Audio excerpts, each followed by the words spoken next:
we are negotiating a contract, and as you know, there are many times when there's many terms involved. In procurement, we teach you need to negotiate price. You need to negotiate warranty. You need to negotiate lead time. You may need to negotiate specifications. You need to negotiate payment terms, and of course, all there's the legal terms, choice of law, limit of liability, indemnity.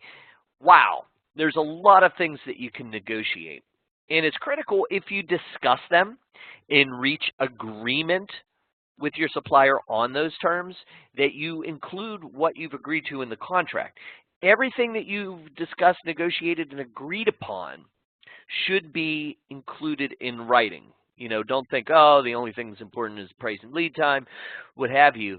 Everything's important, because if there is an objection that comes up at some time, a dispute, a misunderstanding that comes up at some time, you want your contract to reflect that. And if you go to your contract and find that you did not include something, well, the thing that you're claiming was agreed upon may not be legally enforceable because of the parole evidence rule. Basically, if you are documenting the terms of your agreement and you don't include something that was discussed, there's a very strong possibility, depending on the laws that are applicable to the transaction, that only what you've documented in writing are enforceable.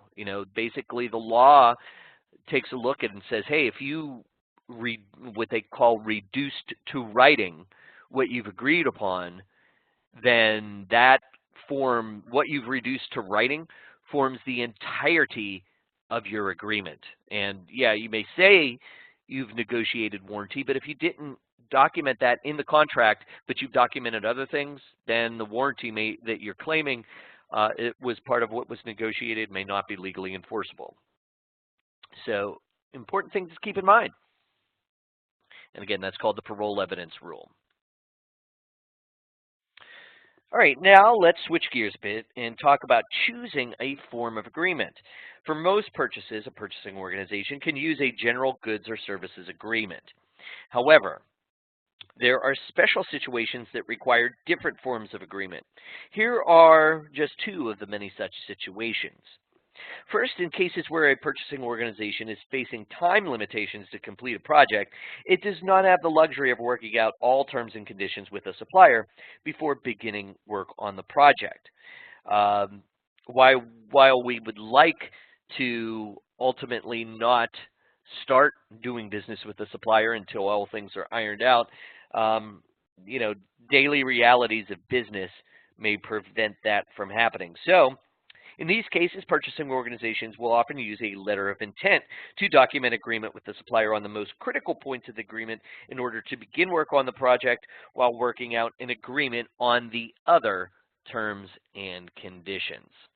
Kind of a dangerous thing to use, and you have to understand that your leverage may be low, but sometimes we have to say it is what it is, and as long as we have the most important things agreed upon, then kind of that's the most important thing.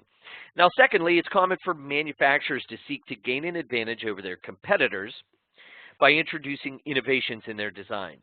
Therefore, manufacturers are very protective about their design information. When manufacturers work with suppliers who become aware of some proprietary information regarding the manufacturer's designs, manufacturers take steps to protect that information from being disclosed to their competitors. One of those steps is to require those suppliers to sign a non-disclosure agreement, also called an NDA or a confidentiality agreement. Your suppliers work with your competitors as well.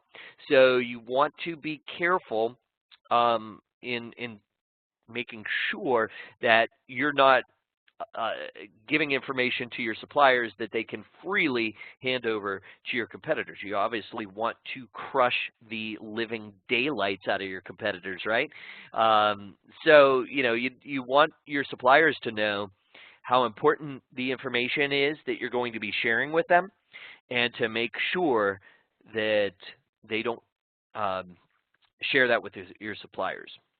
And, the threat of legal consequences can certainly make sure that they get that message. Okay, let's talk now about structuring contracts. And let's begin with the preamble. Contracts often start with a preamble section, and there are several elements commonly found in the preamble section of contracts. These elements include the introduction of the parties, the reason for the contract, an acknowledgement of agreement between the parties, an acknowledgement that consideration will be exchanged under the contract, and a confirmation that the parties intend to be legally bound. Now, I say this assuming that you recall from the course what consideration is, but I think it's an important enough topic to reiterate it and make sure your memory gets refreshed on what consideration is. Consideration, it refers to the things that are of value that are being exchanged. So what a supplier has of value to be exchanged are that supplier's products and or services, and what you have of value to be exchanged is your organization's money. That makes up consideration. For a contract to be legally enforceable, there has to be consideration, things of value that are being exchanged. Now let's talk about what follows the preamble, which is the body of the contract. The body of a contract is often separated into titled paragraphs called articles.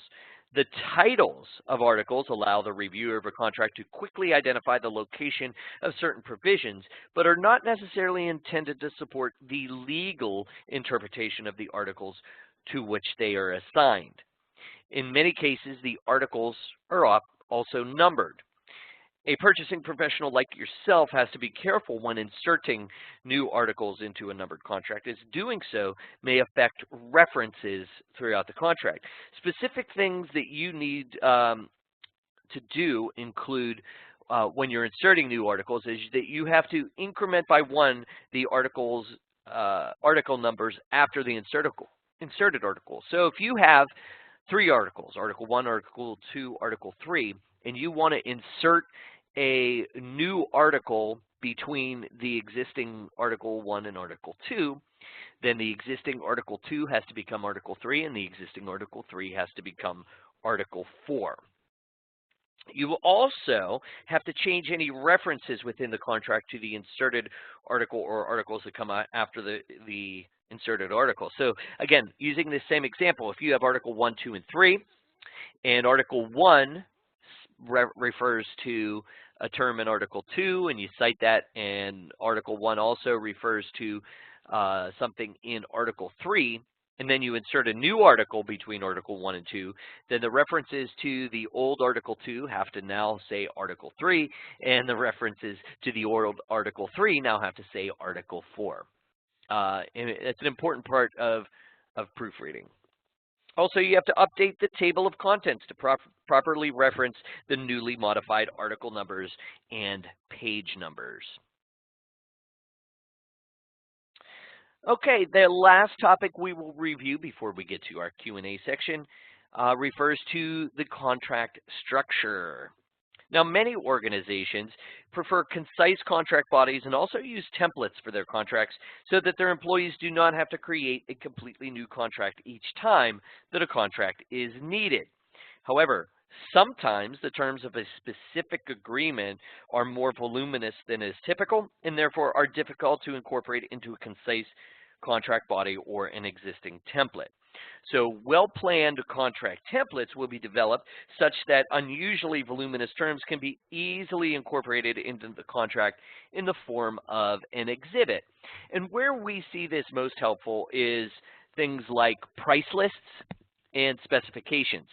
So price lists are kind of cumbersome if they're long to copy and paste into a contract body, as are specifications. So what you'll do in these cases when using a template is the template will simply refer to an exhibit. For example, the template may say things like buyer agrees to purchase from seller and seller agrees to sell to buyer the items listed in Exhibit A. And there's your item list and your price list. Or it may say, a seller will perform the services in accordance with the specifications provided in Exhibit B. So those are examples where you don't have to worry about crowbarring your long and detailed things into a concise contract body or a concise contract template. You know, with experience, you know what typically is long and detailed, and you can say, you know, this stuff will always go in an exhibit. All righty. Well, that concludes part 1 of today's webinar. Now we can move into part 2, where you get to ask your questions and I will answer them. So please turn your attention to the Q&A section in the corner of your WebEx console. There you will see a place for you to type your question and a send button to launch your questions in my direction. I will read your questions aloud and answer them live right here on today's webinar. We have just a very short period of time available for Q&A, so please start typing your questions in at this time. Now, while your questions are rolling in, I am going to go over a reminder. And that reminder is that our goal here at the Next Level Purchasing Association has always been to help you deliver results in the workplace and, as an outcome, have a more rewarding purchasing career.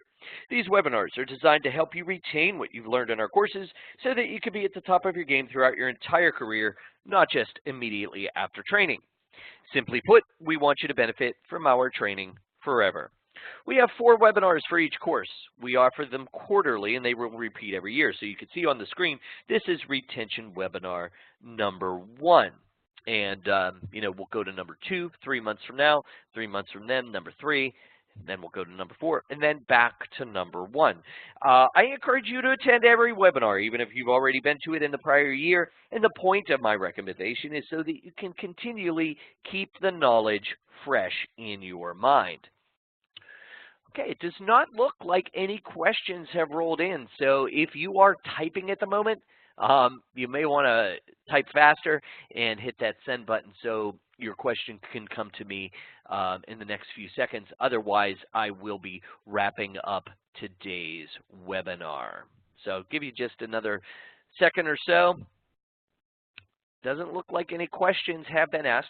Hopefully that means I've answered the questions that we had the opportunity to field in last week's webinar, and hopefully that also means that you've been able to experience the whole webinar today as it was intended with full audio and video. Does look like a question has come in, and let me take a look. This comes from Gregory Kimberling. Greg asks, what is the best way to go about finding who has the proper, give me a second to scroll, proper authority for contracts at vendors? Gregory, the simplest answer to that question is simply to ask. Ask that question. And I think I gave an example earlier. When a supplier's representative sits down at the table with you, one of the first things you can ask, if you have any doubt, is, do you have the authority to make decisions on the things we're going to talk about today? Do you have the authority to agree to the terms that I'm looking to change? And ideally, actually, you want to ask that even before you have you meet with that person. You can ask in an email when you're scheduling it, in a phone call, what have you. Generally you can assume that if someone has an officer title like president, CEO, CFO, COO, they have the authority. Most officers of organizations are almost by definition agents of their companies. But if you're dealing with someone that has a title like sales representative, or even director of sales, that person may not have the authority. So it's kind of good to make sure that happens. If it's an important negotiation, you may want to insist that someone with that authority join the negotiation. Oftentimes, agents will empower their sales staff ahead of time, saying, "Here's what you can agree to. Do the best you can with negotiating." But it never hurts to ask that question.